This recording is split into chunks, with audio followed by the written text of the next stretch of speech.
네, 질병은 의사가, 인생은 나 자신만이 고칠 수 있다. 안녕하세요, 닥터 온입니다. 오늘 10월 8일 목요일입니다. 그리고 내일은 한글날이죠. 그래서 이제 장이 안 열립니다. 내일 한글날 맞나요? 맞겠지? 예,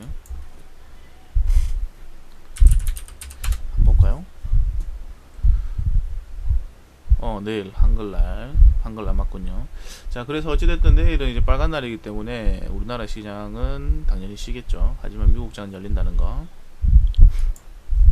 자, 일단 뭐 요번 한 주도 상당히 이제 많은 이슈들이 있었는데요. 뭐 사실상 이제 결론부터 이제 말씀드리자면 많은 그 뭐 불확실성이 증가했는 반면에 우리 시장의 한국 시장의 흐름은 상당히 견조했다. 뭐 등락은 조금 있었어요. 뭐 이슈에 따라서 뭐 상승하기도 하고, 오 이슈에 네, 이슈에 따라서 또 이제 호재가 있으면 호재에 따라서 상승하기도 하고, 반면에 이제 미국 시장하고 우리나라 시장하고는 조금 다르게 움직였다고 저는 개인적으로 생각합니다. 우리나라 시장 같은 경우에는 미국 시장이 안 좋아도 조금 견조하게 혹은 상승하는 흐름을 많이 보여줬기 때문에 우리나라 시장이 미국 시장보다는 좀 더 강하다는 느낌을 좀 받았어요. 그러면 이번 한 주에 그 어떤 일이 있었는지도 한번 보겠습니다. 자, 월요일부터 해서요. 월요일 날, 트럼프 이제 그 주말 사이에 이제 확진 판정을 받았었죠. 그런데 여기서 이제 트럼프 관련 뉴스들이 계속 났어요. 신속 검사 1차 양성 판정 받고 숨겼다 뭐 이런 것들. 뭐 사실 뭐 이런 건 큰 의미 없습니다. 트럼프가 확진을 받고 나서 치료 중이었던 그런 부분에서 이야기 나왔죠. 그러고 나서 트럼프 확진 이후에 이제 바이든 관련해 갖고 나왔는데, 바이든은 2차 검사에서도 음성, 그리고 지지율 격차가 뭐 14%대로 확대. 뭐 사실 지금 현재 흐름만 봐서는 미 대선은 지금 바이든 쪽으로 막 많이 기울어지지 않았나라는 느낌을 많이 받고 있습니다. 자, 그리고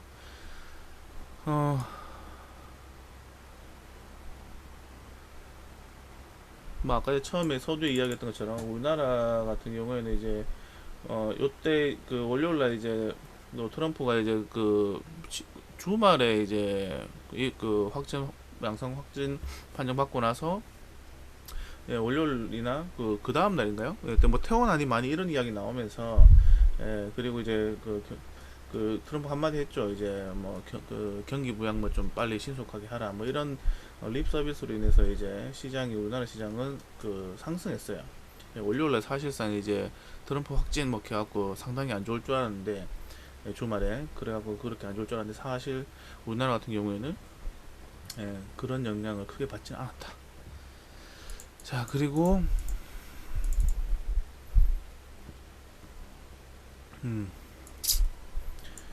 우리가 이제 신용대출 관련해 갖고 이제 지금 그 계속 문제가 많이 그 이야기 그 제기되고 있는데요. 그 관련해 갖고도 이제 이런 뉴스가 있었어요. 지금 9월달에 신용대출 증가액도 쉽게 말하면 좀 줄어들었다는 거죠. 뭐 신용대출 이게 부동산 쪽인지 뭐 아니면 그 전체적인 건지는 모르겠지만, 요 내용은 정확하게 한번 제가 안에 그 들어가서 읽어보진 않았어요. 타이틀만 보고 왔어요. 어찌됐든 간에 우리가 지금 현재 이제 코로나 팬데믹 이후에 증시 쪽으로 이제 많은 자금들이 흘러오는데, 거기서 이제 부동산 쪽에서 오는 자금도 있겠고, 그래서 이제 초과적인 이제 뭔가 수익을 내기 위한 이제 그 담보대출이라든지 신용대출이라든지 이런 것들, 아니면 뭐 혹은 손실이 나서 그걸 어떻게든 이제 빨리 물타기를 해서 메꿔보겠다 해서 신용을 쓰는 사람들, 뭐 여러 가지 유형이 있겠죠. 어쨌든 그런 부분에서 많이 늘어났다는 거예요. 좋은 현상은 아닙니다. 신용이 너무 많으면 좋은 게 아니에요. 나중에 이제 뭔가 이제 지금 안 좋은 그 악재가 발생해 갖고 시장에 영향을 줬을 때는 그런 신용들 다 이제 그 날라가겠죠. 그럼 어떻게 돼요? 그렇게 이제 무리하게 투자를 했던 사람들은 전부 다 빚만 남는 거예요. 그러면 또 과거에 이제 우리 카드 대란 때 있었던 것처럼 비스무리한 그런 느낌 받을 수도 있지 않겠습니까? 문제가 안 되길 바라는 마음에서 이런 것도 계속 찾아보고 있습니다. 요즘에 신용 쪽 어떻게 되고 있나.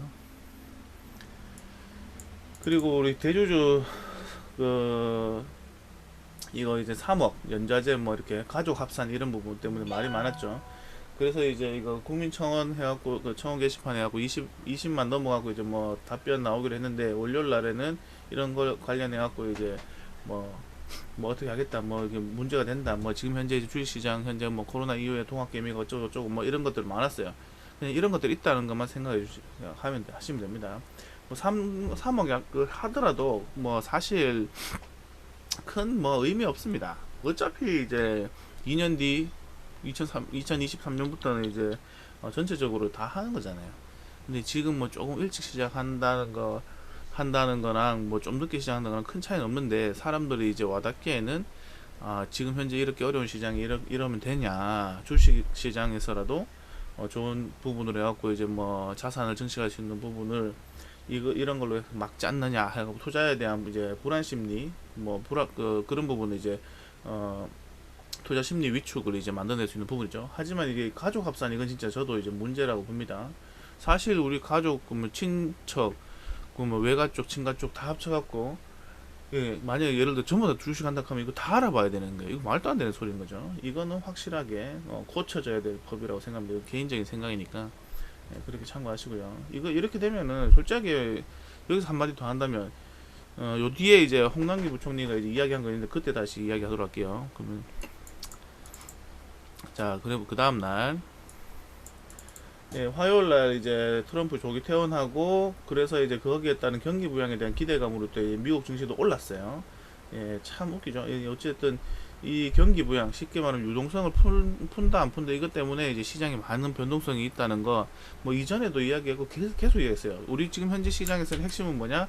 내가 투자를 하려고 하면 4차 산업 쪽이고 예, 4차 산업 쪽이고 현재 증시 시황적인 부분을 봤을 때는 이 유동성이 지금 핵심이다. 이게 핵심인 거예요. 그러니까 푼다 안 푼다에 따라서 시장은 이제 갈팡질팡 하는 거예요. 이게 핵심입니다. 시황에서는 이게 핵심입니다. 경제 지표가 안 좋니만이 이거 큰 의미 없다고 저는 생각합니다. 왜? 경제가 안 좋아질 것 같으니까 유동성을 푸는 거잖아요. 갑자기 안 좋아지니까 코로나 팬데믹으로 해서 경제가 갑자기 안 좋아지니까 이거를 어떻게든 서서히 이제 그 갑자기 안 좋아져 갖고 회복을 못할 그 갑자기 그 안 좋아지면 이게 그 돈이라도 풀어갖고 이렇게 그런 부분에서 회복하는 데 있어갖고 기여를 안 하면 진짜 우리 경제 파탄날 수 있으니까 이렇게 했는 거잖아요. 그래서 지금 당장 경제 지표가 좀 좋았다가 안 좋았다 이거는 큰 의미 없다 봅니다. 제가 핵심은 저는 유동성에 있다고 봅니다. 이 유동성을 어떻게 하느냐. 그러면은 그 다음에 이제 만약에 이제 경제 지표는 당연히 그럼 유동성이 계속 그 공급된다 하면 일정 부분 안 좋은 회사들도 이제 뭐 좀 쉽게 말하면 좀비 기업들도 연명은 하겠지만 사실상 좋은 우량 기업들도 큰 그 효과를 받겠죠. 근데 이제 나중에 대해서 어느 정도 이 유동성을 안 풀어도 스스로 이제 그 할 수 있는 자생력이 생긴다면 그때 돼서는 이제 좀비 기업들이나 이런 부분 자연스럽게 이제 그 처리가 되겠죠. 뭐 그 전까지는 어찌됐든 뭐 이게 나쁜 기업 안 좋은 회사든 뭐 평점이 좋은 회사든 일단은 살려놓고 봐야 되는 거예요. 예, 숨은 붙여놓고 봐야 되는 거죠. 그래서 이게 제일 중요하다고 생각합니다. 자, 그 다음에 우리나라 이제 화요일날 좀 증시가 좀 막 그 장중 많이 흔들렸어요. 근데 뭐 여러 가지 이유가 있겠지만 뭐 이런 것도 한몫했다. 우리 이제 북한 이제 그 문제 있었잖아요. 사살해갖고 그래서 이런 부분도 유엔에 이제 조사 요청을 했다 하고 이런 부분도 해갖고 이제 그때 당시에 빅텍이나 이제 전쟁 관련주 좀 움직이고 뭐 경협주는 좀 빠지고 뭐 이런 것도 있었고 그 외에 이제 뭐 다른 것도 있겠지만 이런 것도 우리 시장을 흔드는데 한몫을 했다라는 걸 말씀드리는 겁니다. 그리고 그 다음 날 이제 수요일 날이죠. 수요일 날 이제 퇴원하자마자 이제 그 트럼프가 트윗에 올렸죠. 경기부양 협상 중단하고 다우 많이 빠졌어요. 많이 빠졌는데 사실 이제 그 다음 날 우리나라는 시장이 열렸는데 생각보다는 강했어요. 우리나라는 다 미국 시장은 이제 빠졌는데 우리나라는 생각보다는 강했어요. 뭐 크게 뭐 빠지지도 않고 그냥 이제 뭐 장중에 이제 변동성은 있었지만 예, 견조한 흐름을 보여줬다고 보시면 됩니다. 그리고 여기 계속 나오는 거 이제 트럼프랑 이제 바이든 격차 계속 이야기 나오죠. 꼭 보면 지금 이런 것만 봤을 때는 이제 예, 바이든 당선되는 것처럼 이야기하는 것처럼 보입니다. 그리고 이제 요때 수요일날 또 이제 기술주 관련, 빅테크 관련해갖고 반독점법 이런 부분에서 갖고 이제 말이 많았었죠. 사실 이거는 지금 당장 이제 이것만 봤을 때는 이런 부분 엄청난 악재라고도 생각할 수 있는 거예요. 왜냐면 사실 우리가 이때까지 4차 산업 쪽으로 이제 넘어오기 전에는 제조업 기반이 많았기 때문에 이제 IT 관련해 갖고 이제 이런 부분에서 크게 신경은 안 쓰다가 어느 순간 되니까 이제 제조업에서 이제 서비스 쪽 이제 산업들이 이제 부각되어 있는 시점이 오니까 이제 이런 부분들 많은 문제가 되죠. 사실 뭐 IT 빅테크 뭐 애플이나 좀 이런 것들 보면은 여러 가지 많죠. 애플, 구글, 뭐 페이스북 이런 것들, 아마존 이런 것들 다른 나라에서 뭐 어쩌게 지점 같은 거 이제 예를 들면 그런 거 세워놓으면 어떤 데는 뭐 또 세금도 없고 뭐 안 내고 뭐 이렇게 하고 막 그렇게 해도 이때까지 제재를 크게 못했었는데 이제는 이런 부분에서 갖고 완전히 이제 뭔가를 하려는 신호탄이 아닌가 생각합니다. 어찌됐든 손을 봐야 돼요. 예, 앞으로는 이제 서비스 쪽 산업이 제조업 기반이야 뭐 우리나라 같은 경우 아직까지 제조업 기반 해갖고 이제 이만큼 성장했는데 뭐 후진국 좀 이제 중진국 이런 나라들이 나중에 이제 선진국화 되기 위해서는 반드시 이제 이 서비스 쪽을 잡고 들어가야 되는 거 아닌가라고 생각하기 때문에요. 그러니까 한마디로 공정하게 뭔가 할 수 있는 시장이 만들어져야 되는데 지금은 이런 큰 기업들이 다 독점하고 있으니까 문제가 될 수 있겠죠. 뭐 우리나라에서는 뭐 그 큰 소리 안 쳐도 미국에서 저 큰 나라가 이제 한 포닥거리 하면은 자연스럽게 우리도 그걸 보고 따라 하면 되는 거겠죠. 그리고 이제 트럼프가 이제 트윗으로 한마디 하니까 파월은 또 이제 여기서 이제 한마디 또 거들죠. 연준에서 할 수 있는 건 지금 다 했다는 거예요. 그래서 이제 경기 회복 가속화했지만 갈 길은 멀다, 아직 멀었다는 거죠. 그래갖고 이제 이런 부분 중단하니까 파월은 지원이 아직 부족하다. 재정정책 계속 펴라. 경기부양정책 계속 펴라고 이렇게 촉구를 하고 있죠. 중요한 건 이런 거예요. 지금 현재는 이제 거의 금리 자체를 더 내릴 수 있는 상황은 아니죠. 뭐 거의 제로금리니까요. 지금 현재 제로금리인데 이제 그 연준에서 이제 뭐 정책을 편다하면 이제 마이너스 금리인데 마이너스 금리? 뭐 그거는 뭐 얘들이 알아서 할 문제지만 지금 현재 이제 파월은 이쪽 연준에서는 이런 부분을 염두에 두고 이야기하고 있는 거 아닌가. 어찌됐든 간에 이제 우리가 할 건 다 했으니까 마이너스 금리까지는 아닌 것 같다라는 그런 느낌을 받고 있어요. 저는 마이너스 금리 되든 안 되든 뭐 큰 문제는 없습니다. 사실상 이제 마이너스 금리 되면 이제 돈 은행에 맡기는 사람들은 바보죠.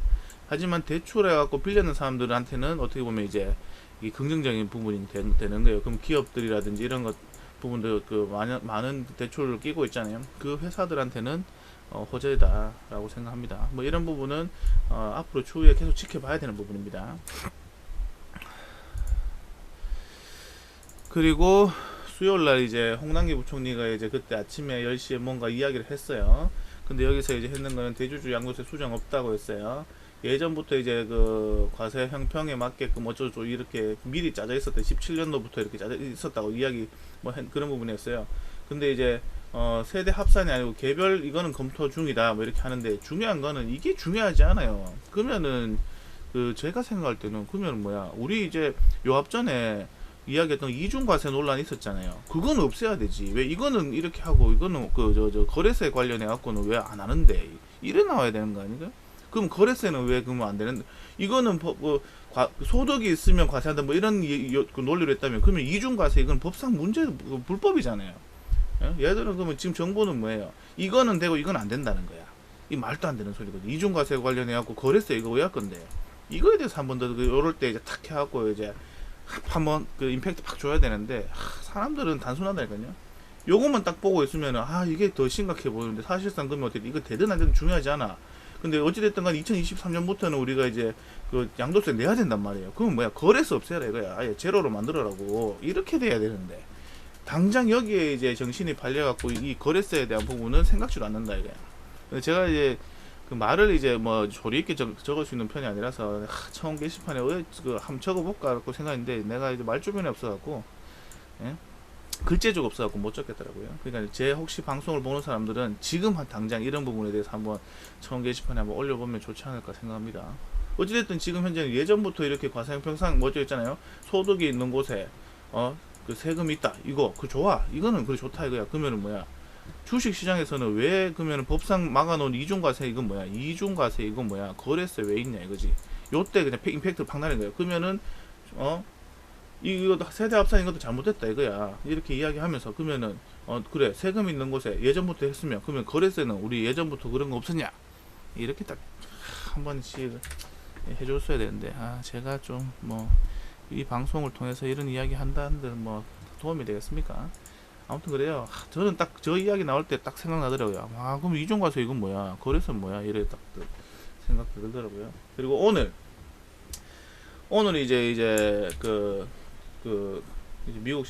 미국 관련 이제 뉴스도 봤는데 트럼프 이제 퇴원 이틀 만에 이제 선거운동 재개 전망 뭐 하면서 쭉쭉 나오고 있어요. 아무튼 지금 현재 이제 트럼프 주최 쪽에서 무증상 상태다. 검출 가능한 항체 생성. 뭐 아무튼 좋은 소리 하고 있어요. 지금 현재 이제 쉽게 말하면 트럼프가 딱 나와갖고 했는 말이 있죠. 독감보다 코로나는 큰 문제 안 된다. 사실 근데 통계치 독감이 더 보다는 코로나가 더 위험하다고 또 의사들 쪽에서는 막 이야기 많이 나왔었죠. 아무튼 뭐 말이 많아요. 그리고 여기도 보면 이제 트럼프 이제 코로나 트위트 비판 뭐 이렇게 많죠. 아무튼 중요한 거는 이것도 하나의 이제 정치적인 그 쇼가 아닌가 생각합니다. 사실 이거 나이도 있고 그랬는데 막 일주일도 안 돼가고 퇴원한다는 자체가 이거는 말도 안 되죠. 저는 그래서 이제 딱 그 뉴스 딱 보자마자 트럼프 확진 부부 확진 딱 보자마자 딱 처음에 딱 든 생각이 이거 연기하는 거 아닌가? 라는 개인적인 생각을 해봤습니다. 예, 뭐 연기가 아닐 수도 있겠죠. 하지만 이제 정치적인 이제 대선 가도에 있어갖고 하나의 이제 동정표를 받기 위한 혹은 이제 이 코로나에 대한 부분에 있어갖고 심각성을 좀 타파시켜 볼 뭐 이런 것들. 사실 이제 뭐 걸렸는지 안 걸렸는지는 뭐 나도 모르죠. 뭐 내가 검사를 한 게 아니니까. 그래서 저는 이제 그냥 개인적으로는 그런 이제 음모론적인 부분에 있어갖고 한번 생각을 해봤습니다. 예.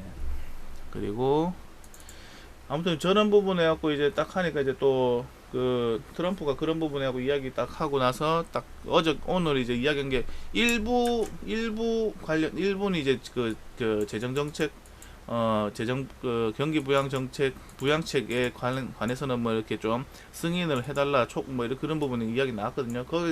그런데 거기서 연준에서도 이제 추가적인 이제 파월 의장이 뭐 지속적으로 이야기했지만 그래 추가 경기 부양 없으면 느린다 이런 부분에 갖고 이제 계속적으로 시장에 유동성을 더 이제 공급할 수 있는 뭔가 뉘앙스 계속 취하고 있어요. 그래서 이런 부분은 좋은 거예요. 제가 봤을 때는 아직까지는 내가 전에도 얘기했지만 그 사람이 떨어져서 다쳤어 낭떠러지에서. 근데 하필 다행히 숨은 붙어 있더라 이거야. 숨은 붙어 있더라 이거야. 그래서 이제 막 약을 막 쓰고 해갖고 막 했는데 이제 겨우 의식이 돌아왔는 거죠. 의식이 돌아왔거든요.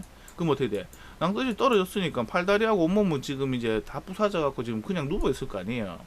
예, 맞죠? 그 침대에 지금 누워 있을 거 아니야. 여기 다 똥똥똥똥똥 다 해갖고 이제 칭칭칭 감아갖고 누워 있을 거 아니야. 그러면 어떻게 돼? 의식은 이제 유동성을 초기에 잘 풀어갖고 이제 약을 잘 써갖고 이제 의식 눈은 떴단 말이야, 맞죠? 그러면 어떻게 돼요? 여기서 일어나갖고 이제 내가 스스로 재활훈련 할 정도까지는 누구의 부축을 받아서 그러면 이제 그때부터는 이제 이제 뭐 혼자서 자생할 수 있는 부분이 만들어질 때까지는 신경을 써줘야 되는 거 아닌가라는 부분에 대해서 계속 이야기해줬죠. 그게 바로 이제 유동성 공급 관련 그 재정 정책 관련 혹은 뭐 경기 부양 정책 관련 이런 것들을 이야기 드린 겁니다. 이거는 사실 필요한 거예요. 지금 이제 눈만 떴는 거예요. 이제 의식만 있는 거예요. 이제 내가 살았구나.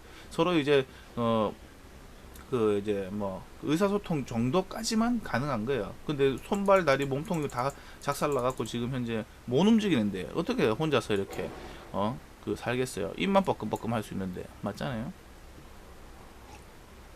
밥 안 떠먹여주면은 죽는다니까요. 맞죠? 그런 이야기입니다. 자, 그리고 이제 요 앞전에 이제 제가 이제 한국은행에서 디지털 화폐 관련해 갖고 이제 이야기를 한참 전에 했었는데요. 지금 안 그래도 그쪽에 관심이 있어 계속 보니까 이런 부분에서 계속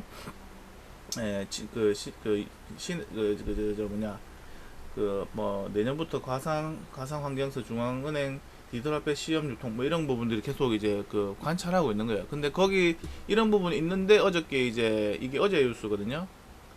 오늘 이제 근데 이제 한네트나 이런 것들 가상화폐 관련 종목들이 급등이 나오더라고요. 그러니까 그런 걸 보니까 아 사실 이게 진짜 될 수 있는 사업이구나 이런 생각이 들게 되더라 이런 말을 드리고 있습니다. 뭐 그래서 지금 제가 이야기하는 거는 이런 쪽도 관심 가져라. 그러면 뭐야? 핀테크 이런 부분들 관심 가져야 된다는 거예요. 그럼 핀테크 이런 부분들 된다 하면 보안하고 이런 부분 같이 봐야 되겠죠. 그리고 이런 부분들 관심을 가지고 꾸준한 이제 관찰을 해야 된다라는 말씀을 드리고 있는 겁니다. 자, 그리고 우리 이제 주초에는 이제 북한에서 이제 뭐 사람 이제 사살했는 것 같고 뭐 이런 부분 갖고 이제 난리가 났었는데 지금 이제 오늘 목요일 되니까 그래요. 예, 한 미대선 김정은 대신 김여정 방미 조선하려 한다. 이런 거 보면은 뭐 사실 뭐 그냥 시속 게임인 것 같아요. 안 좋아하는 게 있으면 좋은 것 쪽으로 이제 계속 프레임을 잡아서 이렇게 이쪽 계속 이제 왔다리 갔다리 하는. 그래서 오늘 보면 이제 대북 그 뭐 전쟁 관련주보다는 경협주 쪽이 살짝 움직임이 왔는데 사실 저는 이렇게 생각해요. 요즘 이 시대에 진짜 미치지 않고서는 전쟁은 사실 힘들다고 봅니다. 예, 사실상 힘들어요. 솔직히 없는 사람들이 차라리 전쟁이라도 한번 나가고 세상 한번 갈아엎자 뭐 이렇게 할 수도 있어. 하지만 가진 자들은 그런 생각을 안 해요. 그럼 어떻게 돼요? 그 사람들은 자기들만의 쉽게 말하면 저 윗대가리들은 머리 그 권력을 갖고 뭐 이렇게 좌우지하는 사람들은 그리고 세계적으로 뭐 이렇게 했을 때는 우리나라하고 이제 해서 만약 전쟁이 북한하고 다시 난다 그러면은 뭐 이득을 취하는 나라도 있겠지만 서로 이제 그 이득보다는 손해를 볼 수 있는 상황도 많을 수 있는 나라들도 많습니다. 뭐 그러니까 이런 부분이 있었고 이해관계가 많이 맞물려 있기 때문에 쉽지 않을 거예요. 네, 쉽지 않아요. 사실 그리고 지금 현재 이제 만약에 예를 들어서 내가 만약에 김정은이고 김여정이라도 내 지금 현재 먹고 사는 데는 큰 문제 없어. 맞잖아요. 자기 이제 나라의 주민들이 이렇게 어떻게 되는 거는 자기가 큰 관심이 없는 거예요. 뭐 관심이 아예 내가 말하는 관심은 내가 먹고 사는 데 있어서 건 큰 문제가 없기 때문에 전쟁이란 거 나버리면 당장 자기 위치가 흔들리니까 아마 쉽지 않지 않겠나라는 개인적인 생각을 이야기해 봅니다. 그래서 이런 부분들을 봤을 때는 분명히 이제 나중에는 이제 재작년인가요? 2018년인가? 아무튼 하노이 회담 그런 부분 저는 이제 그걸 시작으로 해서 아마 이제 종전선언까지 가는 게 이제 최종적인 종착지가 아닌가라고 생각하는데 그건 시간이 걸리겠죠. 저는 그래 되기를 바라고 있어요. 전쟁보다는 화합을 할 수 있는. 예, 저는 그렇게 바라고 있기 때문에 아무튼 이런 일들이 있었다. 이런 뉴스들을 봤을 때는 이제 내가 어떤 쪽에 투자를 해야 될지에 대해서 그냥 뭐 테마성이 있는지 단기 테마성을 갖고 이제 투자할 곳 아니면 이제 장기적으로 보고 투자할 곳 이런 부분들 계속적으로 이제 쫓아가는 거예요. 하지만 시장은 오늘 전체적인 흐름은 장중에 이렇게 이야기하는데 오전에 딱 봐도 큰 그건 없습니다. 예, 지금 보시면은 지금 현재 이제 우리 보면은 보세요. 예, 지금 딱 그냥 코스닥도 그렇고 코스피도 그렇고 지금 보세요. 어저께 이제 급등하고 나서 어떻게 돼요? 어찌됐든 간에 이 21선 기술적으로 봤을 때 이거 강력한 이제 세력선이었는데 빠지고 나서 이렇게 돌파해서 지금 올라가 있는 상태예요. 그럼 요 위에는 이제 고점 저항권이라고 하면 당연히 여기서 이제 좀 찌글바글 하지만 옆으로만 흘러준다면 기술적으로 아주 좋은 흐름이 나오지 않을까 생각합니다. 근데 거기다가 오늘 삼성전자 이제 실적 발표도 나쁘지 않은 걸로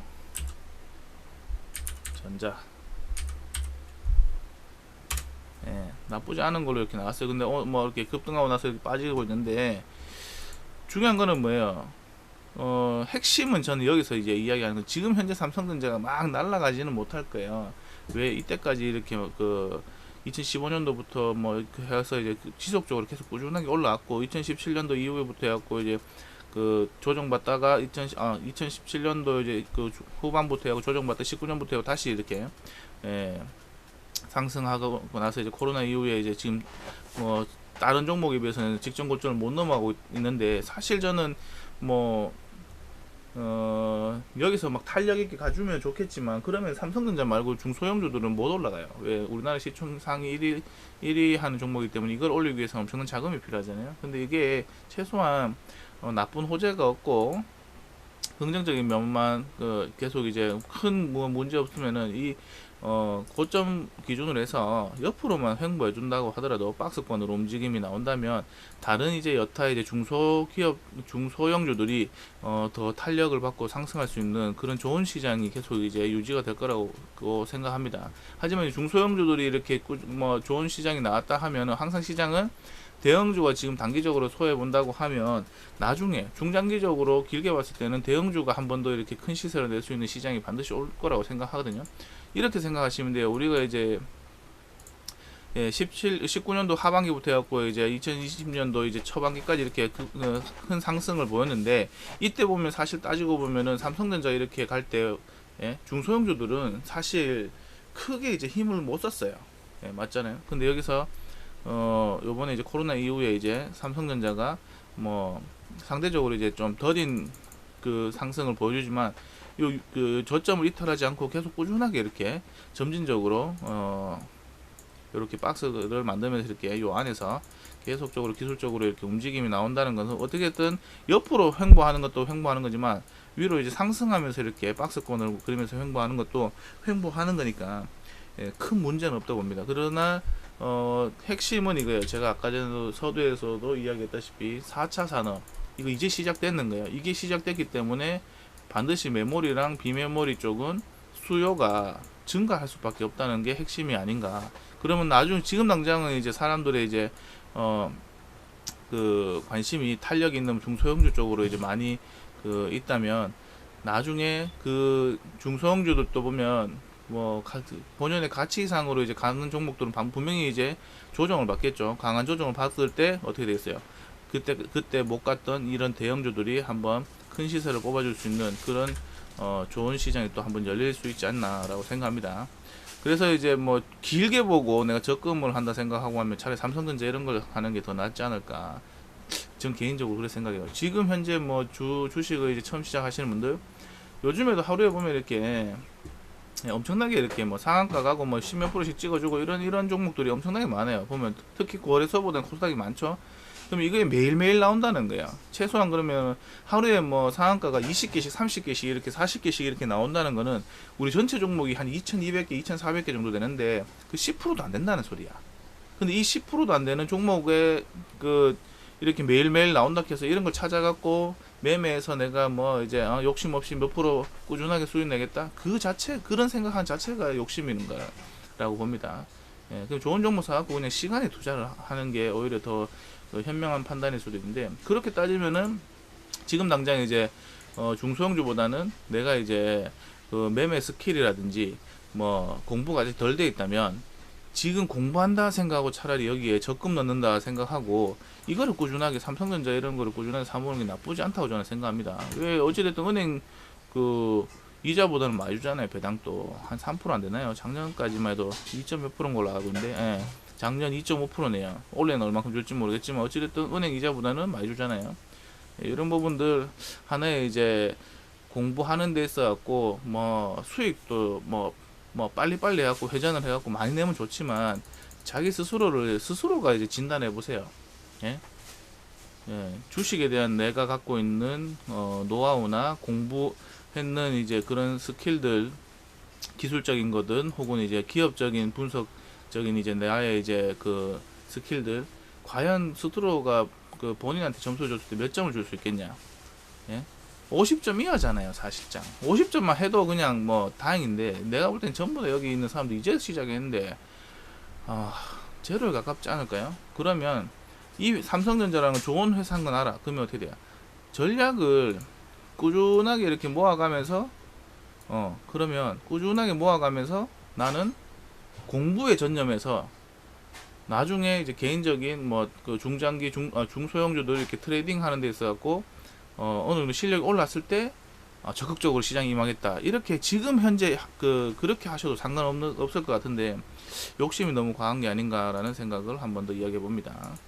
뭐 저도 마찬가지예요. 공부를 저도 계속 하고 있지만 이런 이야기 하고 있는 나 자신한테도 계속 이야기하는 거예요. 네가 지금 현재 투자하는 데 있어 갖고 너무 성급한 거 아니냐, 급한 거 아니냐, 이성적으로 판단하라 라는 내 스스로한테 하는 이야기랑 일맥상통한 거예요. 이 영상은 제가 이제 항상 누누이 이야기했지만 저의 이제 한 주에 대한 이제 그 피드백 관련 영상이고, 뭐 앞전에 세웠던 전략과 현재 이제 변경을 해야 될 그 사항이 왔는지 이런 부분을 계속적으로 피드백을 하는 거예요. 예. 뭐 종목 분석을 해서 이렇게 올려준다? 이건 뭐 내가 굳이 종목 분석해서 올릴 이유가 없잖아요. 저는 전체적인 시장의 흐름을 판단을 하는 게 중요하다 생각하니까, 뭐 공부가 돼 있는 상태에서는 시장의 그 흐름을 판단하는 게 중요한데, 내가 시장의 흐름을 판단하기 이전에 공부가 안 되는 사람은 이 종목 분석하는 것부터 이제 공부를 하시는 거예요. 이 순서가 있어요. 종목 분석이 되면 그다음 뭐야? 그 섹터별로 해갖고 시장의 이제 흐름들, 이게 다 자연스럽게 이렇게 공부가 이렇게 늘기 시작하면, 이런 지금 현재 저같이 이렇게 시장에 대해서 이제 궁금해하고 앞으로 어떻게 될지에 대해서 뭐 정책은 어떻고 뭐 이런 것들에 대해서 관심을 가지는 거예요. 근데 지금 현재 여러분들이 접하는 것은 뉴스나 이런 데 보면 정책이 어떻고 뭐 어떻고 이런 것부터 먼저 듣기 때문에, 그러면 어떻게 지금 막 듣고 나서 뭐 좋다 뭐 좋다 이렇게 막 하는데 지금 현재 보면 종목들이 많이 올라가 있어. 근데 중요한 거는 내가 이제 종목 그 분석하는 게 안 됐고 뭐 주가적인 가격 평가를 못하는 상태에서 정책적인 이야기를만 들을 때는 다 좋아 보이거든요. 저거 되겠다. 근데 중요한 건 지금 현재 그런 종목들이 이미 이제 정책적인 부분에 있어 갖고 매스컴에서 막 푸시를 해주기 전에 이미 그 바닥권에서 엄청나게 많이 올랐다는 거예요. 그럼 내가 이제 그 기술적인 부분이나 뭐 기업적인 부분에서 가치 평가가 안 될 경우에는 어떻게 돼요? 지금 이게 싼지 안 싼지를 판단을 못 하기 때문에 문제가 되는 거예요. 거꾸로 된 거죠. 지금 여러분들이 하는 거는. 저 같은 경우는 지금 그래서 여러 제시를 해드린 거예요. 지금은 어떻게 돼?